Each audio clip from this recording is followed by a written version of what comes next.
નમસ્કાર વાલા વિદ્યાર્થી મિત્રો, હું કનુભાઈ ગુરુજી આપ સૌનું હાર્દિક સ્વાગત કરું છું. વિદ્યાર્થી મિત્રો, આજે આપણે સ્વાધ્યાય 9.1 નો દાખલા નંબર 14 શીખીશું. જો તમે મારી ચેનલ ઉપર નવા હોય તો ચેનલને સબસ્ક્રાઇબ કરી દેજો. પહેલા સૌપ્રથમ આપણે રકમ વાંચીએ.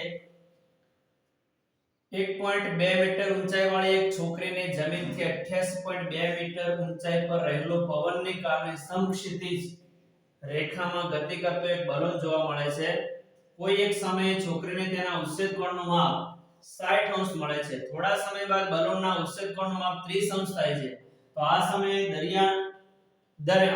દરમિયાન બલૂને કાપેલો અંતર શોધો. અહીંયા 1.2 મીટર ઊંચાઈ વાળી એક છોકરી છે. હવે એને અહીંયા એ સ્થાન ઉપર એક બલૂન જોવા મળે છે. એ સ્થાન આગળ બલૂન હોય ત્યારે એનો ઉચ્છેદ કોણ 60 અંશ છે. હવે બલૂન ખસતું આગળ વધે છે અને એનો ઉચ્છેદ કોણ 30 અંશ થાય છે. ખૂણો નાનો બને છે દૂર જાય એટલે.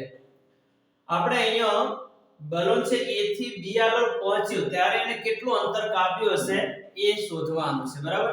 તો આની શોર્ટ ટ્રીક પહેલા કહી દઉં. એકદમ શોર્ટમાં શું કરવાનું છે આની અંદર તો જોઈ લો સીધી વાત. tan 60 નો ઉપયોગ કરી અને cm શોધી લેવાના અને tan 30 નો ઉપયોગ કરીને cn શોધી દેવાના. આખા cn માંથી આ cm બાદ કરી દેવાના તો આપણને mn મળી જશે. જેટલો mn છે એટલો શું છે ab. દાખલો પૂરો, બરાબર છે? પણ વિદ્યાર્થી મિત્રો, ખાસ કરીને આ દાખલો છે 5 સ્ટેપ ની અંદર ગણાતા હોય છે. તો પહેલા સ્ટેપ ની અંદર આકૃતિ દોરવાની હોય છે, બીજા સ્ટેપ ની અંદર આનું નાનકડું ગણન કરવાનું હોય છે જે અંદર વિગતો દર્શાવી છે એનો. ત્રીજા સ્ટેપ ની અંદર આની અંદર ત્રિકોણના જે ખૂણા હોય, લંબાઈઓ હોય બધું નોંધવાનું હોય છે. ચોથા સ્ટેપ ની અંદર ચલ ધારવાનો હોય છે. તો કે દાખલામાં આપણે ચલ ધારવાના નથી. અને પાંચમા સ્ટેપ ની અંદર યોગ્ય ગુણોત્તરનો ઉપયોગ કરવાનો હોય છે. sin cos tan cos sec cos x એમાંથી. પણ આપણે અહીંયા જો સામેની બાજુ દરેક વખતે લેવાની છે અને પાછળની બાજુ શોધવાની છે. એટલે tan નો ઉપયોગ કરીશું. cot નો ઉપયોગ કરીને પણ આ દાખલો ગણી શકાય. વિદ્યાર્થી મિત્રો, આ દાખલો IMP છે માર્ચ 2022 ની અંદર સ્ટાન્ડર્ડ ના પેપર ની અંદર આ દાખલો પૂછાયેલો છે. એ પૂરેપૂરું ધ્યાન આપજો અને શીખી લઈએ. સૌપ્રથમ પહેલું સ્ટેપ મેં કરી દીધું છે, આકૃતિ અહીંયા દોરી દીધી છે. હવે પહેલું જ આનું નાનકડું વર્ણન. આકૃતિમાં CD એ છોકરી દર્શાવે છે.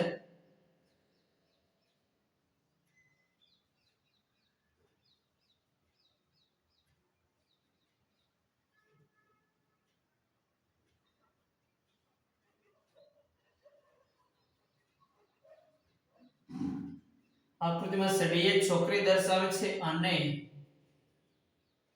A તથા B બલૂનનું સ્થાન દર્શાવે છે.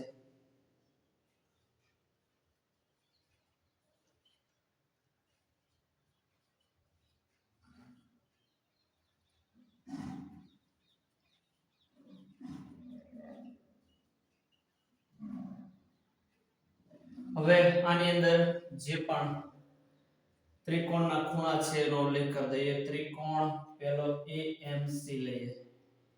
ત્રિકોણ AMC માં ખૂણો M બરાબર 90 અંશ અને ખૂણો C બરાબર 60 અંશ. અહીંયા ત્રિકોણ AMC માટે મોટો ખૂણો આવશે. ખૂણો C બરાબર 60 અંશ. મોટો ત્રિકોણ BNC. હવે ત્રિકોણ BNC માં ખૂણો N બરાબર 90 અંશ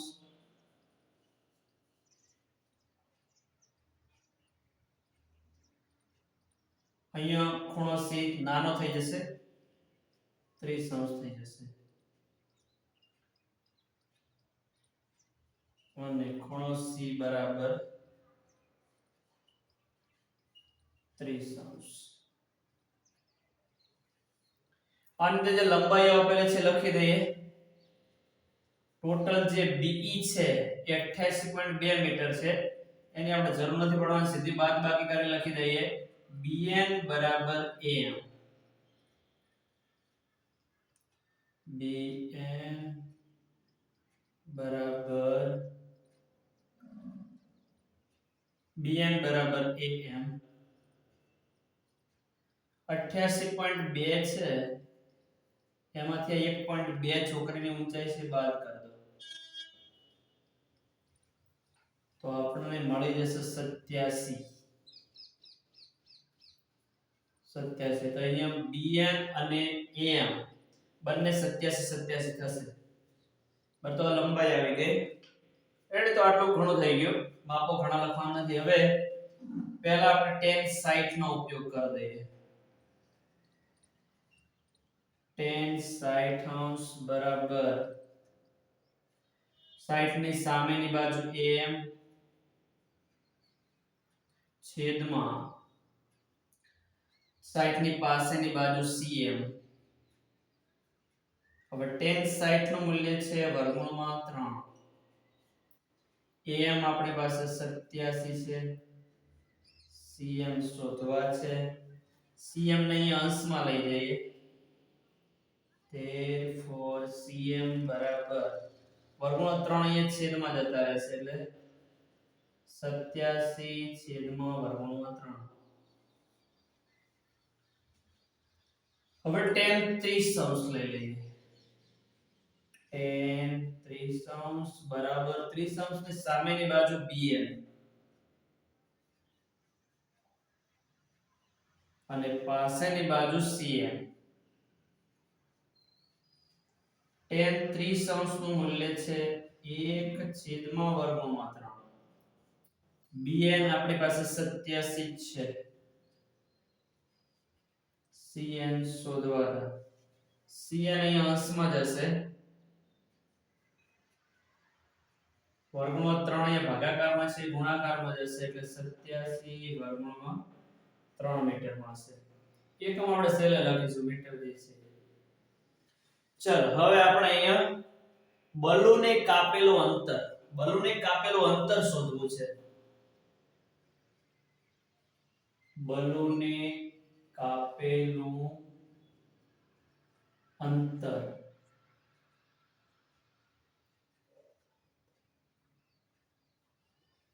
બરાબર. હવે જુઓ, બલૂને કાપેલું અંતર એટલે કે AB બરાબર AB બરાબર જ mm છે, કારણ કે એ લંબચોરસ બને છે. જેટલો AB હોય એટલો mm હોય. બરાબર આખા cn માંથી આ જે cm છે બાદ કરશું. આ મોટી લંબાઈમાંથી આ નાની લંબાઈ બાદ કરશું એટલે આપણને mm મળી જશે. cn cm. ચલો, cm આપણી પાસે 87 વર્ગમૂળ 3 માઈનસ cm છે 87 છેદમાં વર્ગમૂળ 3.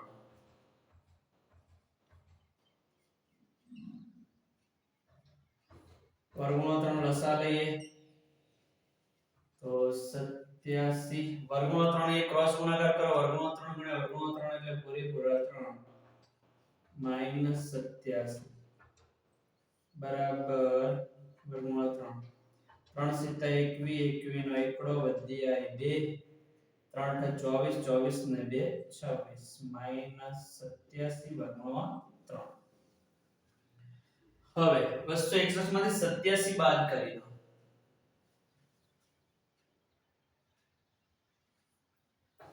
11 में 7 जाए तो 4, 15 में 8 जाए तो 7, 174 છેદમાં વર્ગમૂળમાં 3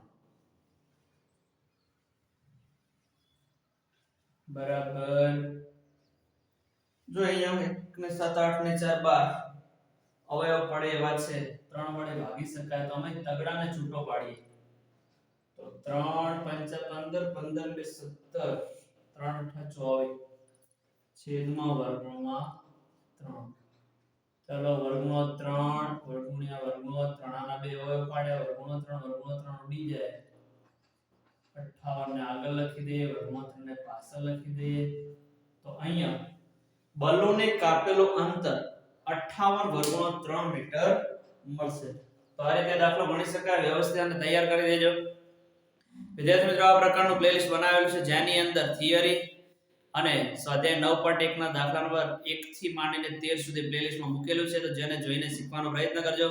વિદ્યાર્થી મિત્રો, હજુ તમે મારી ચેનલને સબસ્ક્રાઇબ ના કરી હોય તો સબસ્ક્રાઇબ કરી દેજો. Thank you very much. ખૂબ ધન્યવાદ. જય મા સરસ્વતી.